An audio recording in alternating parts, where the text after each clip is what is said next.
Jose Rizal, Andres Bonifacio, Apolinario Mabini. Pipila lang kini sa mga inilang bayani nga giidolo sa kadaghanan.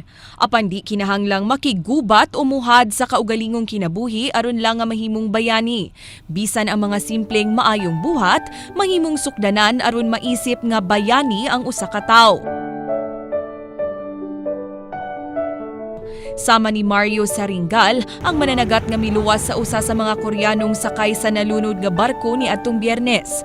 Mato dinoy Mario, ang pangisda gyud ang iyang tuyo dihang milawig siya sa laod kagahapon sa kadlawon.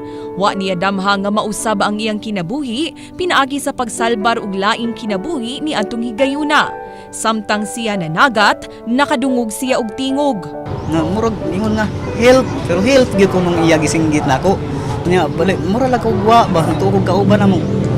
Di sige ko bugsay bugsay. Pagka duol na, wala tao man iyon to siya nga niusab na niya na siya nako help. Help. Di ako giduol ni ko wala. Nagtuog ko ganang Amerikano bitaw ma'am. Ning ko, hey, what happened? Ana ako. Dali niyang giduol ang naglutaw nga tawo aron isalbar. Ug sarihang gisuwayan niya kinig pagpasakay sa iyang sakayan.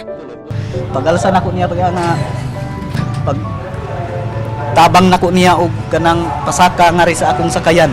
Kay na diretso mi ka liaob. Aron maluwas silang duha, naningkamot si Noy Mario nga mapalutaw og balik ang iyang sakayan. Kay nayabo ang iyang daang tubig, nangita pa siya glaing mananagat aron makapangayog tubig nga mainom sa Koreano. 2 ka oras nga nagbugsay si Noy Mario padung sa baybayon ug pag-abot niya iya dayong gipakaon ang Koreano. Amo luto gipakaon og noodles. Kinsa man si mong pamilya? Oh, nya sa Naluoy ka sa- noodles og ganang pagkahuman among gilugawan siya kanang binasa ma'am. Isip pasalamat sa iyang manluluwas, gihatag sa Koreano ang iyang bulawan nga singsing. Bisan og dunay panginahanglan si Noy Mario nga dunay 8 ka anak, wa niya dawata ang gitanyag sa maong Koreano. Kay matud pa, dako na niyang kalipay nga aduna siya'y natabangan ug wa siya'y gipangayong bayad. Makahuna-huna sa to sila nga kanang kitang mga Pilipino maluluyon sa tanila nga bisag mga Korean national sila o mga Chinese national ba o American national na makahuna-huna to sila nga kitang mga Pilipino mga matinabangon di ita bisan pag sa ila. Andrea Patenia, News 5.